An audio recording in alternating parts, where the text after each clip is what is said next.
म जति महिना, जति दिन, जति समय, जति घण्टा र जति मिनेट र जति सेकेन्डमा बस्छु, देश र जनताको लागि, देश र जनताको हितमा म काम गर्दैछु भन्ने कुरा म यहाँहरूलाई विश्वास गराउन चाहन्छु र 3 करोड नेपालीको जनताको शिर ननिभ्रिने गरी म काम गर्न चाहन्छु। तपाईहरुको धरौटीको मोबिलाइजेसनका कुराहरुका लागि सामूहिक परिवर्तन त गरेका छौं नि त, तर त्यो भन्दा अरु चीजको अपेक्षा धेरै नगर्नुस् भन्ने कुरा पनि म गर्न चाहन्छु। कुकुर घरमा छिर्ने तर मान्छे छिर्न नपाउने कस्तो विडम्बना!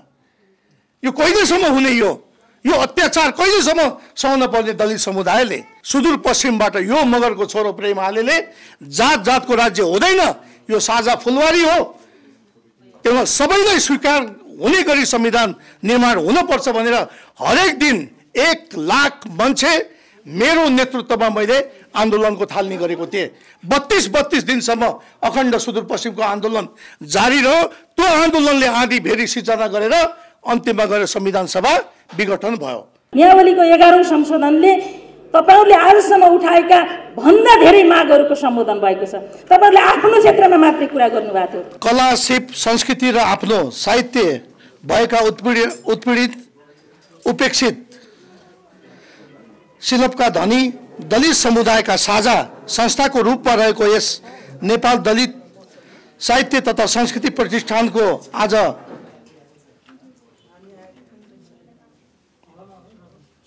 छैटौं लेखेको छ, यहाँ 8औं छ त, 6औं राष्ट्रिय सम्मेलन हुन गइरहेकोमा संस्कृति पर्यटन तथा नागरिक उड्डयन मन्त्रालय र मेरो व्यक्तिगत तर्फबाट हार्दिक बधाई तथा सफलताको शुभकामना व्यक्त गर्न चाहन्छु।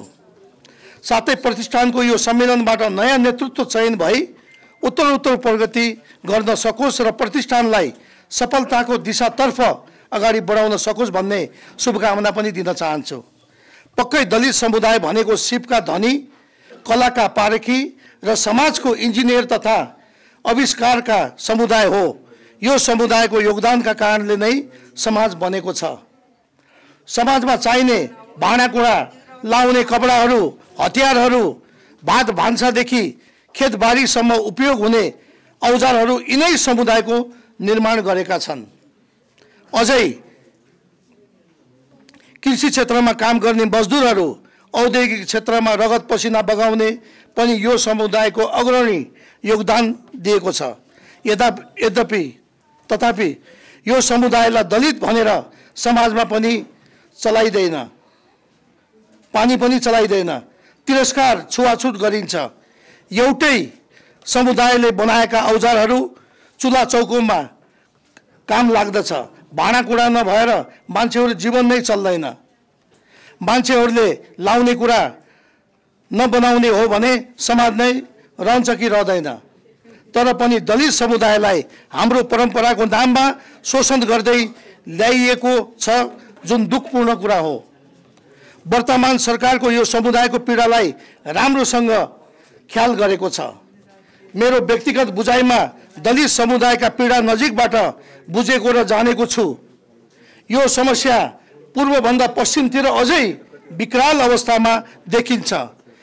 गरिबी, अशिक्षा, विकासको मूलधारबाट बाहिर पर्नु भएको कारणले पूर्वको तुलनामा पश्चिम दलितहरूको स्थिति दयनीय छ। हामीले त्यो बुझेका छौं। त्यसैले पनि यो सरकारले आगामी नीति तथा कार्यक्रम र बजेटमा यो समुदायको उत्पीडन, गरिबी र पीडालाई सम्बोधन गर्ने नै छ। तर यति बेला हामीले बजेट निर्माण गर्न पाएनौं।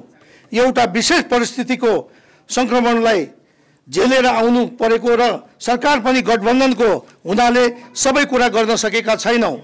तर हामी यो समुदायका लागि के गर्न कटिबद्ध छौं। मैले सम्हालेको मन्त्रालय पनि कटिबद्ध छ। दलित समुदायको आफ्नो साहित्य छ, संस्कृति छ। अझै कलाकारिताको क्षेत्रमा हेर्ने हो भने चलचित्र क्षेत्रमा यो समुदाय नै अगाडि देखिन्छ।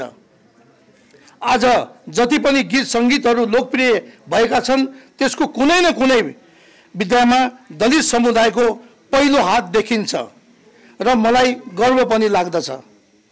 ती साहित्यकार, कलाकार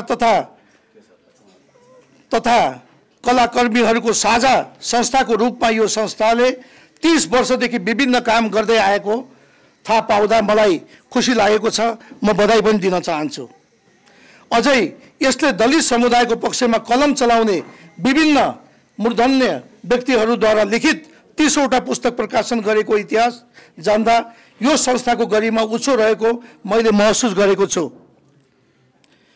योभन्दा अझै सराहना गर्नुपर्ने विषय त यस प्रतिष्ठानले हाम्रो मन्त्रालय र मन्त्रालय अन्तर्गत नेपाल प्रतिष्ठानसँग सहकार्य गर्दै आएको तथा यस मन्त्रालय र विगतका मन्त्रीज्यूहरूले संस्थालाई विभिन्न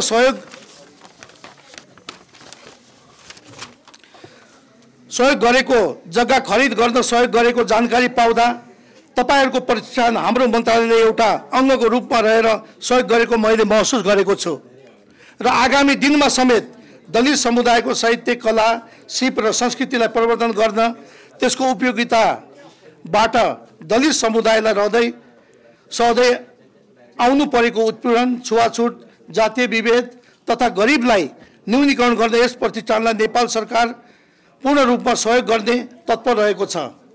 प्रतिष्ठानले दलितहरूको कला, संस्कृति र साहित्यलाई प्रवर्धन गर्न दलित समुदायको बृहत सांस्कृतिक केन्द्र स्थापना गर्नको लागि सक्दो सहयोग गर्न समेत म प्रतिबद्ध व्यक्त गर्न चाहन्छु र यस प्रतिष्ठानलाई समेत हाम्रो मन्त्रालयमा एउटा अभिन्न अङ्गको रूपमा सरकारी संरचनामा भित्र राख्ने जो माग गर्नुभएको छ, यो नीतिगत कुरामा म सकारात्मक रहेको छु। अन्तमा फेरि एकपटक तपाईहरुको यो राष्ट्रिय सम्मेलनप्रति हार्दिक बधाई ज्ञापन गर्न चाहन्छु, पूर्ण सफलताको शुभकामना दिन चाहन्छु र साथसाथै जुन आज पुरस्कृत हुनुभएका आदरणीय 3 जना महानुभाव हुनुहुन्छ, म उहाँहरूलाई हार्दिक बधाई दिन चाहन्छु। तपाईहरुले यो समाजलाई परिवर्तन गर्नको लागि जुन भूमिका निर्वाह गर्नुभएको छ, त जति प्रशंसा गरे पनि त्यो कमै छ। म तपाईहरुलाई हार्दिक बधाई र धन्यवाद पनि दिन चाहन्छु र म जुन क्षेत्रबाट मैले प्रतिनिधित्व गरिराखेको छु, म नेपाल कम्युनिस्ट पार्टी एकीकृत समाजवादी को पोलिट ब्युरो सदस्यको हैसियतले र मेरो पार्टीको आदरणीय नेता पूर्व प्रधानमन्त्री माधव कुमार नेपालले एउटा जनजातिको छोरो म डोटी जिल्लाबाट प्रतिनिधित्व गर्दछु। म यो ठाउँमा आउनको लागि म 2 पटक त्यो क्षेत्रबाट निर्वाचित हुँदा यही मञ्चमा मैले देखिराखेको छु। हाम्रो आदरणीय नेता नेपाल कम्युनिस्ट पार्टी एकीकृत समाजवादीका आदरणीय नेता गणेश विकज्यू, उहाँले डोटीमा कम्युनिस्ट पार्टी त्यो बेला तत्कालीन एमाले भन्दा हुन्छ त्यो पार्टीमा लागेर थुप्रै पार्टीको कामहरू गर्नुभयो। उहाँहरूले रोपेको बिउमा आज हामीले त्यो चाहिँ फल लागेको छ। उहाँको योगदानका कारणले गर्दाखेरि आज त्यो ठाउँबाट म 2 पटक 2070 सालमा दोस्रो संविधान सभाको निर्वाचनमा म निर्वाचित भए। त्यसपछि 2074 सालको निर्वाचनमा म फेरि निर्वाचित भए। 2 पटक म सांसद भए, 3 पटक म मन्त्री भए। तर पत्रकार साथीहरू यहाँ हुनुहुन्छ, म तपाईहरुको अगाडि आम जनसमुदायको अगाडि यो भव्य कार्यक्रममा म भन्न चाहन्छु, म जति महिना, जति दिन, जति समय, जति घण्टा र जति मिनेट र जति सेकेन्डमा बस्छु, देश र जनताको लागि, देश र जनताको हितमा म काम गर्दैछु भन्ने कुरा म यहाँहरूलाई विश्वास गराउन चाहन्छु र 3 करोड नेपालीको जनताको शिर ननिभ्रिने गरी म काम गर्न चाहन्छु। आज दलित समुदाय, जनजाति समुदाय राज्यबाट विगतमा उत्पीडनमा परेको समुदाय पनि हो। म यहाँहरूलाई स्मरण गराउन चाहन्छु, जुन बेलामा तपाईको 2064 सालको पहिलो संविधान सभाको निर्वाचन सम्पन्न भइसकेपछि जातको राज्य बनाउने भनेर विभिन्न खालको लबिङ भएको बेलामा सुदूर पश्चिमबाट यो मगरको छोरो प्रेम आलेले जातको राज्य हुँदैन, यो साझा फुलवारी हो, त्यसमा सबैलाई स्वीकार हुने गरी संविधान निर्माण हुनुपर्छ भनेर हरेक दिन 1 लाख मान्छे मेरो नेतृत्वमा मैले आन्दोलनको थालनी गरेको थिएँ। 32 दिनसम्म अखण्ड सुदूरपश्चिमको आन्दोलन जारी रह्यो। त्यो आन्दोलनले आँधी भेरी सिर्जना गरेर अन्तिममा गएर संविधान सभा विघटन भयो। त्यसो भएको हुनाले यो साझा फुलवारी हो, सबैले समान अधिकार पाउनुपर्छ, सबैको हक स्थापित हुनुपर्छ, कसैले कसैलाई अवहेलना गर्न पाउँदैन। आज हामीलाई पानी नचल्ने, आज अघि पूर्व वक्ताले भन्नुभएको थियो, एउटा कलाकार मित्रले एकदमै मार्मिक गीत प्रस्तुत गरेर जानुभयो, म उहाँलाई धन्यवाद दिन चाहन्छु। कुकुर घरमा छिर्ने तर मान्छे छिर्न नपाउने, कस्तो विडम्बना! यो कहिलेसम्म हुने? यो अत्याचार कहिलेसम्म सहन पर्ने दलित समुदायले? यो आज प्रश्न चिन्ह खडा भएको छ। त्यसो भएको हुनाले म यहाँलाई स्मरण गराउन चाहन्छु, शिखर नगरपालिका वडा नम्बर 1 मा चम्पा पार्की, जसको बुवा हुनुहुन्न आमा हुनुहुन्छ, अर्काको खेत आफै जोतेर गुजारा गर्ने। म एउटा कार्यक्रममा त्यहाँ गएको थिएँ, मैले भने चम्पा पार्कीजी एसएलसीमा पास हुनुभयो, उहाँको ब्याचलरसम्म पढ्ने इच्छा थियो र त्यो साथीहरूले मलाई भन्नुभयो, पार्टीका साथीहरूले कि उहाँको एकदम दयनीय अवस्था छ। मैले भने आमा चिन्ता नगर्नुहोस्, यो बहिनीलाई जबसम्म उहाँको पढ्ने इच्छा छ तबसम्म व्यक्तिगत रूपमा मासिक 5,000 को दरले म उहाँको लागि छुट्याउने छु भनेर 11 क्लासदेखि मैले 5,000 को दरले दिन सुरु गरेको थिएँ। अहिले ब्याचलर कम्प्लिट गर्दासम्म निरन्तर रूपमा मैले व्यक्तिगत सहयोग गर्दै आएको छु। मैले गरेको लगानी त्यो ठुलो कुरा होइन, तर उहाँले जुन चाहिने रात दिन अरात्र खटेर जुन ब्याचलर पास गर्नुभएको छ त्यो एउटा खुसीको कुरा पनि हो। त्यसो भएको हुनाले यी सबै कुरालाई मध्यनजर गर्दै जुन यो आज महत्त्वपूर्ण कार्यक्रममा मलाई बोलाएर 2 शब्द बोल्ने मौका दिनुभयो, यसको लागि म आयोजकप्रति फेरि हार्दिक आभार व्यक्त गर्न चाहन्छु, धन्यवाद दिन चाहन्छु। अन्तिमसम्म यो कार्यक्रममा बस्ने मेरो इच्छा हुँदा पनि भोलि धनगढीको एउटा कार्यक्रमको समापनको उद्घाटन गर्ने कार्यक्रम भएको हुनाले र आज शुक्रबार पनि केही मन्त्रालयमा महत्त्वपूर्ण कामहरू गर्नुपर्ने भएकोले तपाईँहरूको साथमा अन्तिमसम्म बस्न सकेन। यसको निमित्त म आयोजकप्रति क्षमा याचना गर्दै तपाईँहरूको यो 6औं राष्ट्रिय सम्मेलनको पूर्ण सफलताको कामना गर्दै तपाईँहरूले ल्याएका योजनाहरूलाई यथाशीघ्र त्यसलाई कार्यान्वयनतिर लैजाने र बजेटको व्यवस्थापन यही संस्कृति पर्यटन मन्त्रालयबाट बजेट निकासा गरिदिने भन्ने तपाईँहरूलाई आश्वस्त बनाउँदै म आफ्नो भनाइ यही अन्त्य गर्छु। धन्यवाद, नमस्कार। नियावलीको संशोधनले मात्रै हाम्रा सबै आकाङ्क्षाहरू पुरा हुँदैन थिए। खास गरी सार्वजनिक खरिद कानुनलाई नै सामूहिक परिवर्तन गर्न आवश्यक छ भन्ने कुरा हामीले बेला बेलामा उठाउँदै पनि आएका हौँ। अहिले यो काम गर्ने सन्दर्भमा हेर्दा त अझ धेरै खरिद कानुनको सामूहिक संशोधन, निर्माण व्यवसाय ऐनको सामूहिक संशोधन चाहिँ अझै अनिवार्य छ भन्ने कुरा पनि लाग्छ र यो साधारण सभामा यहाँहरूले यी एजेन्डाहरूलाई महत्त्वका साथ उठाउनुहुन्छ र त्यसलाई सरकारलाई झकझकाउने काममा पनि काम गर्नुहुनेछ भन्ने मेरो विश्वास पनि छ। अहिले खास गरी कुनै पनि आयोजनाका सन्दर्भमा समयमा सम्पन्न नहुने, ती आयोजनाहरू अलपत्र हुने, त्यसले दायित्व सिर्जना गर्ने, चालु रहेका छन् भने पनि त्यसको टाइम र कस्टको ओभररन हुने जस्ता विषयहरूलाई हामीले संवेदनशील ढङ्गले नै हेरेका थियौँ। यसो गर्दै गर्दा केही कुराहरू सम्बोधन भएका छन्, तर केही कुराहरू अझै पनि ऐनमै संशोधन हुन आवश्यक भएको कारणले निर्माण व्यवसायको क्षेत्रमा हुने पुनर्निर्माण अथवा पूर्वाधारको विकासको क्षेत्रमा हुने कामलाई यो ढिलो नहुनका लागि हामीले गर्नुपर्ने थुप्रै कामहरू छन्। खास गरी नेपाल सरकारको साइडबाट योजना छनौटको कुरा, त्यसपछि नेपाल सरकारकै साइडबाट गरिने आयोजनालाई प्रभावकारी ढङ्गले सञ्चालन गर्न गरिने कामहरू, त्यसपछि त्यसको स्रोतको सुनिश्चितताका कुरा र निर्माण व्यवसायीहरूको प्रभावकारी र गुणस्तरीय काम र त्यसका माथिको नियमन, यी कुराहरू अनिवार्य शर्त हुन्। तर हामीले अहिलेसम्म एका पक्षलाई मात्रै दोषारोपण गरेका पनि छौँ र मूलतः निर्माण व्यवसायको इफेक्टिभनेस, प्रभावकारिता, जवाफदेहिता र त्यसमा गुणस्तरहीन कामको कुरा चाहिँ सर्वत्र आलोचनाको विषय छ। यसमा के गर्ने भन्ने कुरा, नियमन गर्ने कुरा चाहिँ तत्तत आयोजना सञ्चालन गर्ने नेपाल सरकारका युनिटहरूकै जिम्मेवारी हो। त्यसो गर्दै गर्दा हाम्रा कयौँ कानुनका यस्ता छिद्रहरू, लुपहोलहरू र त्यसलाई प्रभावकारी कार्यान्वयन नगर्ने हाम्रा पनि संयन्त्रहरू प्रभावकारी नभएको कुरा साँचो हो। ड्रइङ डिजाइनदेखि योजना छनौटदेखिका थुप्रै मिस्टेकहरू हामीसँग छन् र त्यसको सफर चाहिँ निर्माण व्यवसाय मात्रै होइन, अन्तिममा लाभग्राही नेपाली जनता हुने हो र त्यसको प्रभावकारी लाभ लिने नेपाली जनता र त्यसको गुणस्तरीय जीवनको लाभ लिने नेपालका सबै नागरिकको त्यो अधिकारबाट हामीले पटक पटक वञ्चित गरेका छौँ। त्यसकारण यस्ता विषयहरूमा छलफल गर्नुपर्छ भन्ने नै लाग्छ। अहिले यहाँहरूका मागहरू सम्बोधन भएका छन्। एक हिसाबले भन्ने हो भने यो आइसिबी-एनसिबीको सिलिङमा परिवर्तन भएको छ। त्यसै गरी यता आयोजना सञ्चालन गर्ने अधिकारीहरू, आयोजना प्रमुखहरूले कतिसम्मका आयोजनाहरू आफै स्वीकृत गर्ने र त्योभन्दा कतिभन्दा धेरै सिलिङका आयोजना माथिल्लो तहमा दिने भन्ने जस्ता कुरा, जुन ब्युरोक्रेटिक जुन हर्डल्सहरू छन् त्यसलाई समाधान पनि गर्न खोजेका छौँ हामीले। त्यसै गरी तपाईँहरूले उठाइरहेको धरौटीको कुरा छ र धेरै आयोजनाहरू सीमित निर्माण व्यवसायले होल्ड गरेको कारणले आयोजना अलपत्र भए भन्ने गुनासाहरूलाई सम्बोधन गर्नको लागि कम्तीमा एक एउटा कम्पनी निर्माण व्यवसाय कम्पनीको हातमा एक पटकमा 5वटा भन्दा धेरै आयोजना हुने छैनन् भन्ने कुराको सुनिश्चितता गरिएको छ। त्यसो गर्दै गर्दा कम्तीमा 80 या 90% काम सकिसकेपछि हस्तान्तरण आयोजना हस्तान्तरणको सर्टिफिकेट प्राप्त गरिसकेपछि 6औं आयोजनाका लागि ती निर्माण व्यवसायीहरूले आफूले प्रतिस्पर्धामा भाग लिन पाउनेछन्।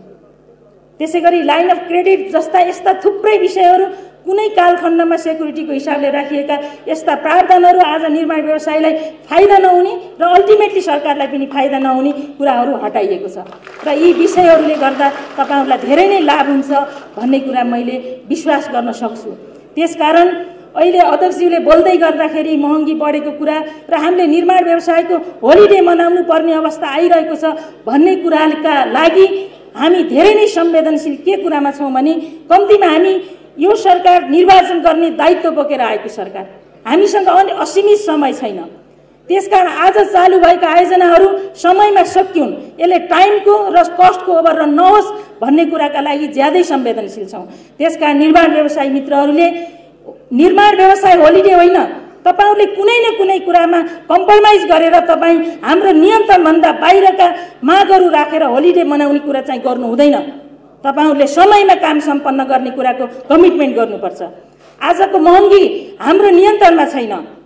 आज विश्व बजारमा आएको अर्थतन्त्रको मन्दी चाहिँ सायद रसिया युक्रेनको युद्ध मात्रै पनि छैन, खाडी मुलुकमा पेट्रोलियम पदार्थको मूल्य वृद्धि हुनु अनि भारतीय मूल्यको मुद्राको अवमूल्यन हुनु र त्यसको प्रभावमा हामीले डलरको मूल्य अत्यधिक तिर्नुपर्ने कारणले हाम्रो अर्थतन्त्रमा परेको चाप र यसले महँगी बढाएको कुराका प्रति हामी सबै सचेत भएर सरकारको नियन्त्रणमा मात्रै पनि सबै चिज छैन भन्ने कुरा यहाँहरूले बुझ्नुपर्छ। त्यसकारण होलिडे होइन, प्रभावकारी काम गर्छौं भन्ने कुराको कमिटमेन्ट गर्नुपर्छ। तपाईहरुसँग हामीले यही अपेक्षा गर्छ, नेपाल सरकारले यही अपेक्षा गर्छ।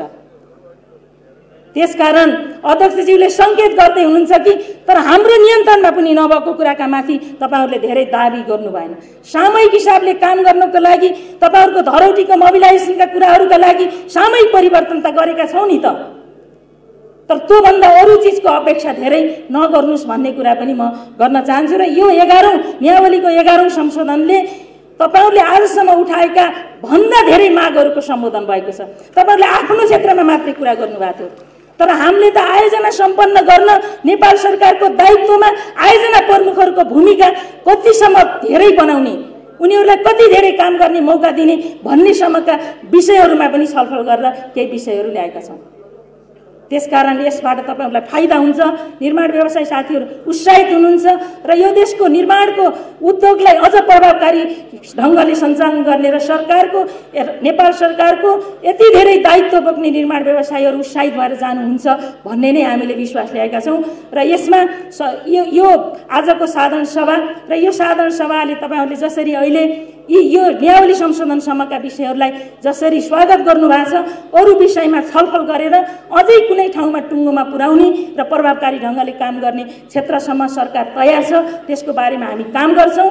कस्ट र टाइमको ओभररन भएर अलपत्र आयोजना हुने र त्यसले असीमित दायित्वहरू सिर्जना गर्ने, विकास निर्माणका आयोजनाहरूका असीमित नागरिकका चाहना सीमित साधन स्रोतबाट गर्नुपर्ने यी यस्ता हाम्रा आकांक्षाका बीचमा हामी सीमित साधन स्रोतबाटै काम गर्दैछौं भन्ने कुरालाई पनि यहाँहरूले ध्यान दिनुहुनेछ भन्ने कुराका प्रति विश्वास व्यक्त गर्न चाहन्छु र यो साधारण सभाको भव्य सफलताको शुभकामना दिँदै आफ्ना भनाइ यही टुङ्गाउँछु। धन्यवाद। हिजोको मन्त्री परिषदबाट 11औं नियमावली जुन संशोधन भएको छ, मलाई लाग्छ यो हाम्रो देशको लागि एउटा मुहार फेर्ने निर्णय भएको छ।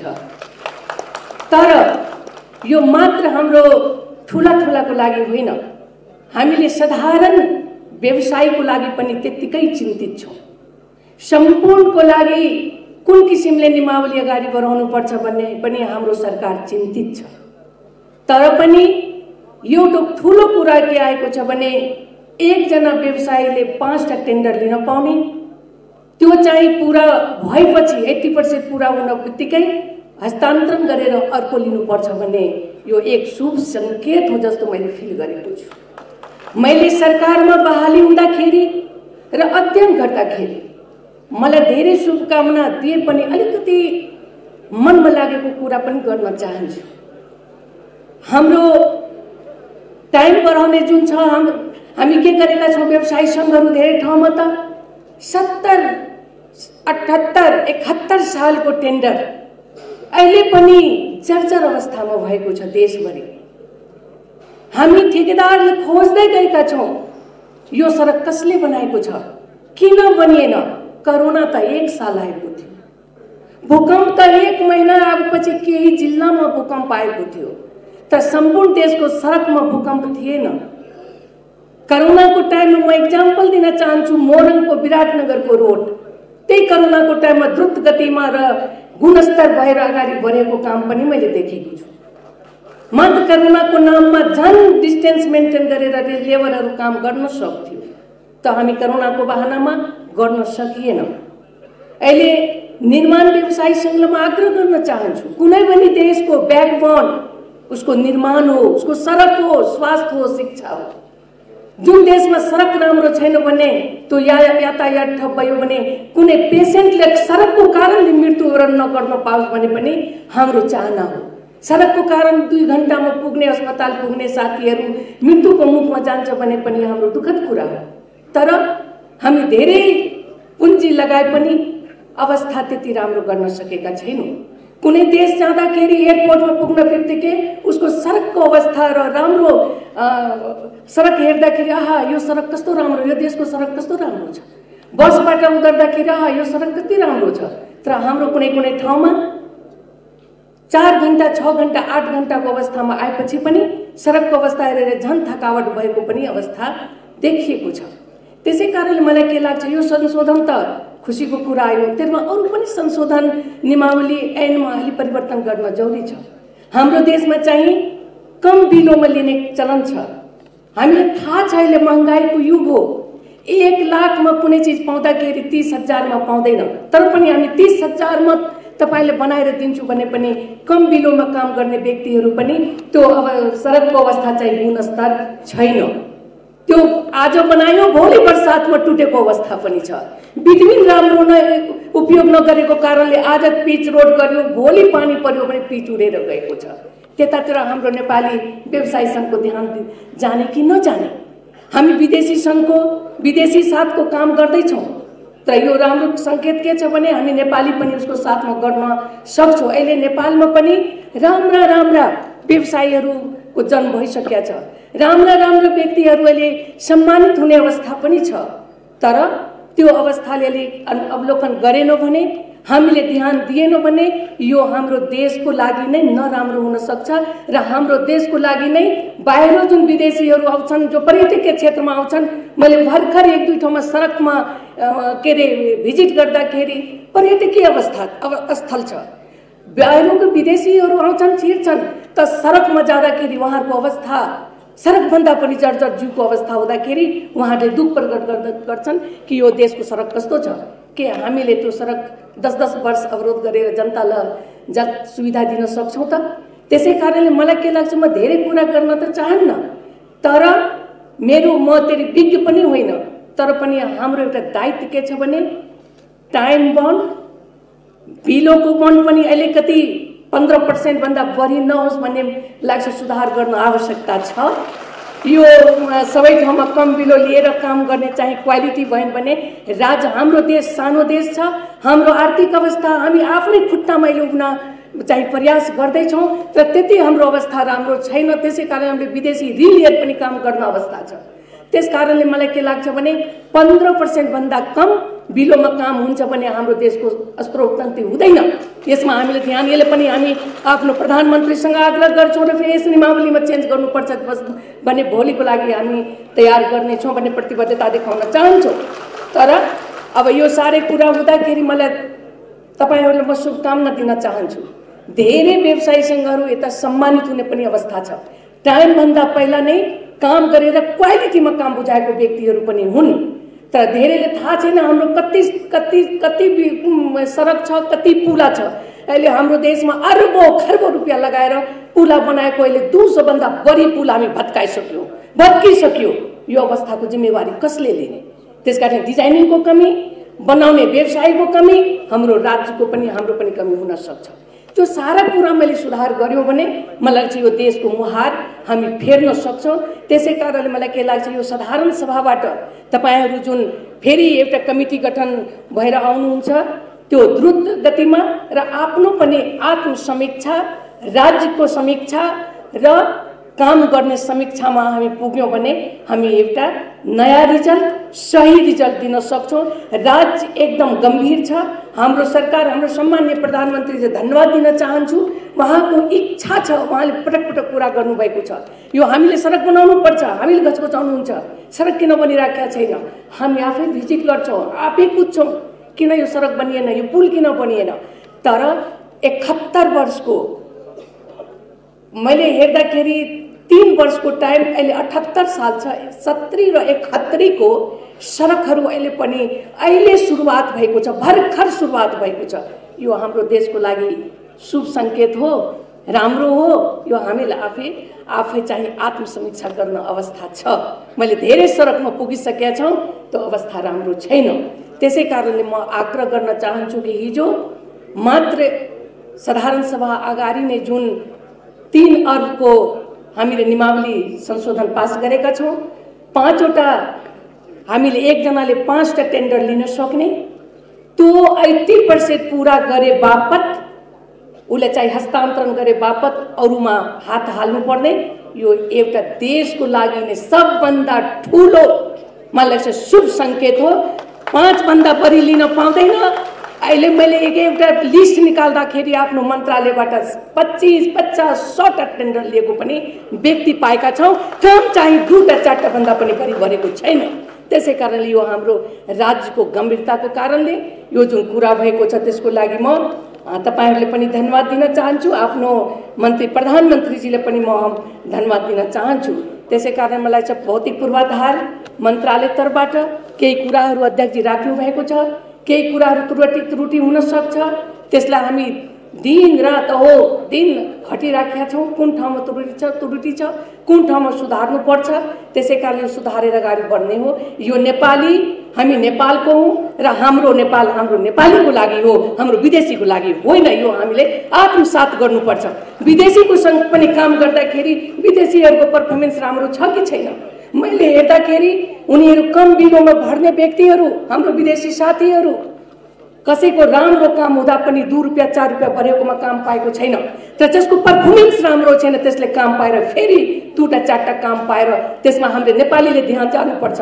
उहाँको साथमा काम गर्ने नेपाली साथीहरूको व्यवसायको ध्यान जानुपर्छ कि हाम्रो विदेशीको रोड होइन, रोड हाम्रो नेपालको हो। उहाँको साथमा काम गर्दाखेरि उसलाई क्वालिटीमा र टाइमली काम कसरी गराउने भने हाम्रो पनि दायित्व हो, तपाईँको व्यवसाय सङ्घ सम्पूर्ण साथीको पनि दायित्व छ।